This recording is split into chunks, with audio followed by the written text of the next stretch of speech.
할렐루야. 오늘은 7월 20일 월요일입니다. 오늘도 정시 매일 예배를 드리시는 성도님들의 삶과 가정 위에 하나님의 은혜와 평강이 가득하시기를 축복합니다. 다 같이 사도신경으로 우리의 신앙을 고백하며 예배의 자리로 나가겠습니다.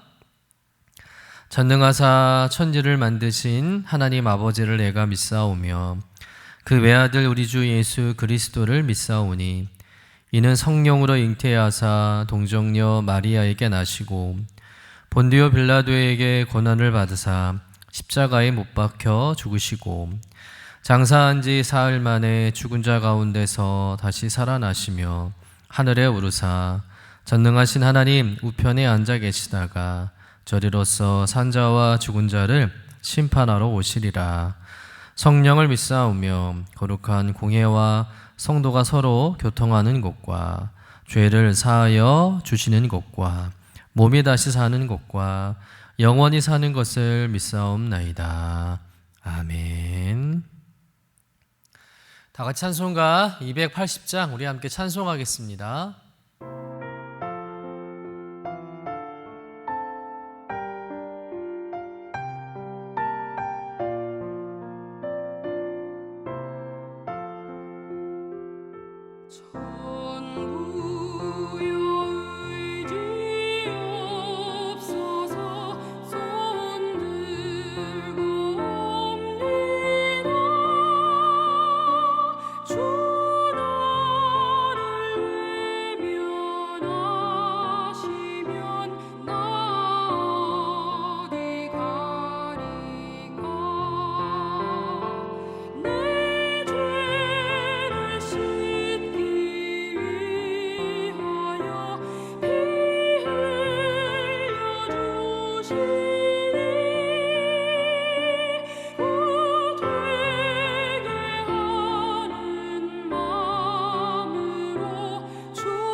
오늘 우리에게 주시는 하나님의 말씀은 에스겔 27장 26절에서 36절까지의 말씀입니다. 함께 받들어 읽겠습니다. 내 사공이 너를 인도하여 큰 물에 이르게 하며 동풍이 바다 한가운데서 너를 무찔렀도다. 내 재물과 상품과 바꾼 물건과 내 사공과 선장과 내 배의 틈을 막는 자와 내 상인과 내 가운데 있는 모든 용사와 내 가운데 있는 모든 무리가 내가 패망하는 날에 다 바다 한가운데에 빠질 것이며 내 선장이 부르짖는 소리에 물결이 흔들리리로다. 노를 잡은 모든 자와 사공과 바다의 선장들이 다 배에서 내려 언덕에 서서 너를 위하여 크게 소리질러 통곡하고 티끌을 머리에 덮었으며 제 가운데 뒹굴며 그들이 다 너를 위하여 머리털을 밀고 굵은 배로 띠를 띠고 마음이 아프게 슬피 통곡하리로다. 그들이 통곡할 때 너를 위하여 슬픈 노래를 불러 애도하여 말하기를 두로와 같이 바다 가운데에서 적막한 자가 누구인고 내 물품을 바다로 실어낼 때에 내가 여러 백성을 풍족하게 하였으며 내 재물과 무역품이 많음으로 세상 왕들을 풍부하게 하였었도다. 내가 바다 깊은 데에서 파선한 때에 내 무역품과 내 승객이 다 빠졌으며 섬의 주민들이 너로 말미암아 놀라고 왕들이 심히 두려워하여 얼굴에 근심이 가득하도다. 많은 민족의 상인들이 다 너를 비웃으며 내가 공포의 대상이 되고 내가 영원히 다시 잊지 못하리라 하셨느니라. 이는 하나님의 말씀입니다. 아멘. 에스겔서 26장부터 28장까지는 두로라는 나라에 대한 하나님의 심판의 말씀입니다. 오늘 본문은 두로에 대한 하나님의 심판이 절정에 이르는 장면의 말씀이죠. 이 두로라는 나라는 당시 세계 최고의 해상무역 도시였습니다. 지중해를 중심으로 해서 메소포타미아, 또 애굽, 아라비아, 소아시아를 연결하는 국제무역의 중심지였고 수많은 나라들과 무역하며 막대한 부를 누렸던 나라가 두로라는 나라였습니다. 견고한 성벽과 또 막강한 경제력, 또 뛰어난 항해술과 무역망을 가진 두로는 스스로 무너질 수 없는 도시라고 자부했습니다. 에스겔서 28장에서는 그 두로를 화려하고 웅장한 배로 비유하고 있죠.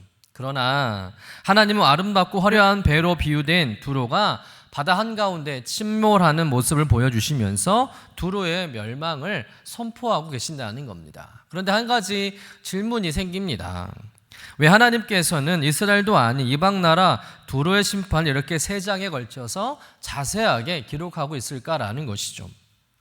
그 이유는 단순히 두로의 멸망을 알려주기 위해서가 아니라는 거죠. 그만큼 두로에 대한 심판과 멸망이 엄중하다는 것을 알게 해주기 위함이라는 것입니다.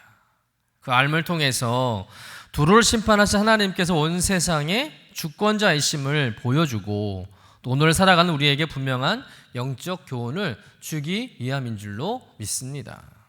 그래서 오늘 본문은 오래전 한 나라의 멸망 이야기가 아니라 하나님보다 자신의 성공과 또 능력을 의지하는 모든 사람에게 주는 경고의 말씀이라는 것이죠. 그러면 오늘 말씀을 통해서 얻게 되는 영적 교훈은 무엇일까? 첫 번째로 사람이 의지해야 할 것은 자신의 능력이 아니라 하나님이라는 것입니다. 26절 말씀에 보면 하나님께서 이렇게 말씀하시죠. 내 사공이 너를 인도하여 큰 물에 이르게 하며 동풍이 바다 한가운데서 너를 무찔렀도다. 두로라는 나라는 배를 잘 만드는 나라였습니다. 또 항해술도 뛰어났고 게다가 바다를 잘 아는 민족이었습니다. 그야말로 세계 최고의 선장들이 있었고 최고의 사공들이 있었다는 거예요. 그런 해상의 기술과 능력으로 두로는 수많은 나라와 모욕하며 엄청난 부를 쌓았고 그 누구도 자신들을 무너뜨릴 수 없다라고 생각을 했던 것입니다. 두로는 하나님이 아니라 자신들의 경제력과 무역망 그리고 항해 기술을 의지했던 것이죠. 그런데 하나님께서 동풍 하나만으로 두로라는 그 거대한 배를 한순간에 침몰시킨다는 거예요. 여러분, 성경에서의 동풍은 하나님의 심판을 상징하는 경우가 많습니다. 이 동풍은 동쪽 광야에서 불어오는 뜨겁고 건조한 바람이라는 것이죠. 그래서 동풍이 분다는 것은 생명을 살리는 바람이 불어온다는 것이 아니라 모든 것을 메마르게 하고 멸망시키는 심판의 바람이 불어온다는 것을 의미하는 것이죠. 출애굽기에 메뚜기 재앙을 가져온 것도 동풍이었고 또 요나서의 박농코를 말라 죽게 한 것도 동풍이었습니다. 마찬가지로 그 심판의 동풍이 두로에 불어오게 되면서 그 화려했던 두로는 한순간에 침몰하게 된다는 것이죠. 스스로 교만하며 자신의 부와 기술, 사람과 무역을 의지했던 두로가 하나님의 심판 앞에서 철저히 무너지는 것을 보게 되는 것입니다. 여러분, 인간이 아무리 뛰어난 기술과 능력을 가졌다고 해도 하나님의 심판 앞에서는 아무것도 아니라는 것이죠.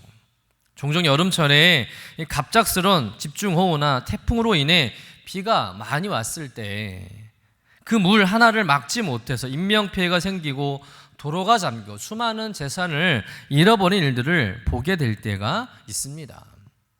여러분, 요즘 인간의 기술과 능력이 얼마나 대단합니까? 우주선을 만들어서 우주에 보내고 인공지능을 개발해서 일상을 바꾸는 시대 아니겠습니까?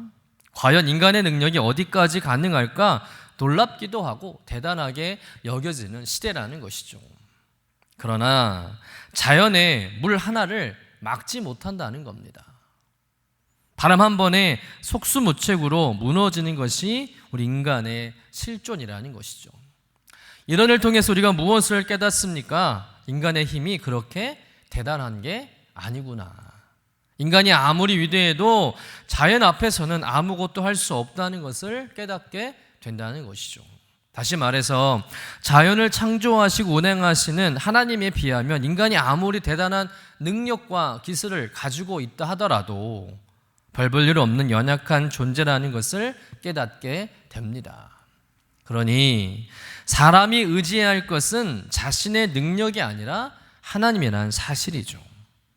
여러분, 두로는 자신의 배를 믿었습니다. 자신들의 선장을 믿었고 자신들의 경제력을 믿었고 자신들이 가지고 있는 기술과 항해력을 믿었습니다. 그러나 정작 하나님은 의지하지 않은 것이죠. 결국 하나님께서 심판의 동풍을 보내시자 그들이 평생 자랑하던 모든 것이 한순간에 무너지고 말았습니다. 여러분, 혹시 우리도 두로처럼 하나님보다 다른 것을 의지하며 살아가고 있지는 않은지 우리의 삶을 돌아봐야 할 줄로 믿습니다. 혹여나 재물을 의지하고 권력을 의지하며 또 사람을 의지하며 살아가고 있는 모습은 없는지 우리의 모습을 점검해 봐야 한다는 것이죠. 이 모든 것은 하나님께서 우리에게 맡겨주신 은혜의 도구일 뿐이지 우리 인생을 책임져 줄 구원자는 아니라는 거예요. 성경은 이렇게 말씀합니다. 어떤 사람은 병거를, 어떤 사람은 말을 의지하나 우리는 여호와 우리 하나님의 이름을 자랑하리로다. 성도는 오직 하나님만 의지하고 하나님만 자랑해야 한다는 거예요. 사람이 의지하는 것은 결국 사람을 실망시킬 수 있겠지만 하나님을 의지하는 사람은 결코 부끄러움을 당하지 않는 법입니다. 그러므로 우리의 안전은 재물에 있는 것이 아니죠. 기술에 있는 것도 아니고 사람에게 있는 것도 아닙니다. 오직 하나님만이 우리의 피난처요 우리의 도움이시며 참된 안전함이 될 줄로 믿습니다. 그러므로 잘 될수록 형통할 때일수록 더욱 하나님을 의지하는 여러분이 되시기를 주님의 이름으로 간절히 축원합니다. 두 번째 교훈은 교만의 끝은 영광이 아니라 수치라는 사실이죠. 여러분 한번 상상해 보시길 바랍니다. 당시 지중해를 호령하던 두로의 대형 무역선은 오늘날로 치면 세계 최고의 기술이 집약된 호화 크루선이나 거대한 항공모함 같은 배라는 것이죠. 게다가 그 배를 모는 선장과 사공들은 베테랑 중에 베테랑이었습니다. 거친 파도를 수없이 넘나들면서 우리가 못 넘을 바다는 없다라고 자부하던 이들이었다는 것이죠. 그런데 오늘 본문 28절을 보시기 바랍니다. 그 당당하던 선장들이 비명을 지르기 시작합니다. 내 선장이 부르짖는 소리에 물결이 흔들리리로다. 그 비명과 절규가 얼마나 컸던지 바다의 물결마저 요동쳤다고 성경은 묘사하고 있습니다. 또 29절에는 더 비참한 장면이 나오는데요. 노를 잡던 사공들과 선장들이 배를 버리고 모두 내려와서 육지 언덕에 서 있는 것을 보게 됩니다. 평생 바다를 무대로 살던 자들이 배를 버리고 온 거예요. 왜 버렸습니까? 자신들의 뛰어난 항해술로도 그 베테랑들의 경험으로도 하나님의 심판이라는 거대한 파도 앞에서 바람 앞에서 아무것도 할 수 없음을 깨달았기 때문이죠. 배가 부서지는 것을 그저 멍하니 바라보며 언덕 위에서 통곡할 뿐이었습니다. 또 30절과 31절에 보면 그들이 겪은 수치와 슬픔의 극치를 보여주고 있는데요. 머리에 티끌을 뒤집어 쓰고 또 재 가운데 뒹굴고 머리를 삭발하고 굵은 베옷을 입은 채 가슴을 치며 울고 있습니다. 불과 얼마 전까지만 해도 그들은 어땠습니까? 세상의 모든 나라가 두로와 한 번만이라도 거래해 보려고 줄을 섰던 나라였습니다. 두로의 배가 항구에 들어오며 환호성이 터졌고 그들의 화려함은 부러움의 대상이었다는 것이죠. 세상의 부와 명예의 정점에 서서 우리는 절대 무너지지 않는다라고 자부했던 민족이 두로라는 나라였다는 것이죠. 그러나 하나님이 한번 손대시니까 그 찬란했던 영광이 순식간에 가장 처참한 눈물과 수치로 바뀌고 말았다는 거예요. 30절 말씀 같이 한번 읽어보겠습니다. 많은 민족의 상인들이 다 너를 비웃으며 내가 공포의 대상이 되고 내가 영원히 다시 잊지 못하리라 하셨느니라. 그렇게 위세를 떨었던 두로가 온 민족의 비웃음거리가 되었다는 것이죠. 여러분, 이것이 바로 성경이 경고하는 교만의 마지막 모습임을 깨달으시기를 간절히 축원합니다. 교만은 처음에 우리를 세상 가장 높은 곳으로 올려줄 것처럼 유혹하지만 결국은 우리를 가장 비참하고 낮은 자리로 끌어내린다는 것이죠. 그래서 잠언 기자는 이렇게 말합니다. 교만은 패망의 선봉이요 거만한 마음은 넘어짐의 앞잡이이니라. 여러분, 하나님께서 미워하시는 것은 우리가 누리는 부유함이나 성공이나 혹은 높은 자리가 아닙니다. 진짜 문제는 그 성공의 취귀에 빠져서 하나님을 잊어버리는 마음, 또 모든 것이 내 힘으로 되었다고 착각하는 교만한 마음이 문제라는 것이죠. 여러분, 교만한 사람의 특징이 무엇입니까? 인생에 감사가 없다는 거예요. 잘 되면 다 내 실력이고 내 노력 때문이라고 생각하기 때문에 감사 대신 자랑이 많습니다. 그러나 겸손한 사람은 인생의 모든 순간이 하나님의 은혜임을 고백한다는 것이죠. 겸손한 사람은 성공할수록 더 고개를 숙이고 더 낮아진 것을 바라봅니다. 그렇기 때문에 사역이 잘 될 때, 사업이 원창할 때, 가정이 평안하고 건강할 때, 그때가 우리 인생의 돛을 내리고 하나님 앞에 가장 낮게 무릎 꿇어야 할 때임을 믿으시기를 간절히 축원합니다. 오늘 두로의 멸망을 교훈 삼아서 오직 하나님만 의지하며 주님의 은혜에 우선적으로 감사하면서 가장 낮은 곳에서 주님과 동행하는 겸손한 성도님 되시기를 주님의 이름으로 간절히 축원합니다. 기도하겠습니다. 사랑과 은혜가 풍성하신 하나님 아버지, 오늘 두로의 심판의 말씀을 통해서 우리의 신앙을 돌아보게 하시니 감사합니다. 두로는 자신의 부와 기술과 능력을 의지하며 하나님 없이도 살 수 있다고 생각했지만 심판의 동풍 앞에서 한순간 무너지고 말았습니다. 주님, 우리 안에도 두로와 같은 교만이 있다면 깨트려 주옵소서. 우리가 재물을 의지하고 사람을 의지하고 경험과 능력을 의지했던 모습이 있다면 용서하여 주시옵소서. 어떤 형편에서도 사람보다 하나님을 더 의지하게 하시고 형통할수록 더 겸손하게 하시며 성공할수록 더 감사하게 하여 주옵소서. 오늘 하루도 겸손히 주님과 동행하며 하나님만 의지하는 믿음의 삶을 살게 하여 주옵소서. 감사드리며 거룩하신 예수님의 이름으로 기도드립니다. 아멘.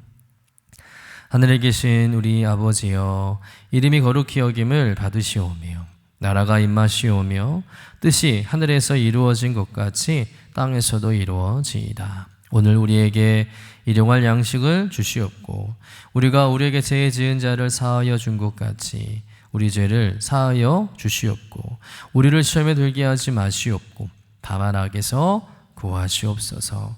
나라와 권세와 영광이 아버지께 영원히 있사옵나이다.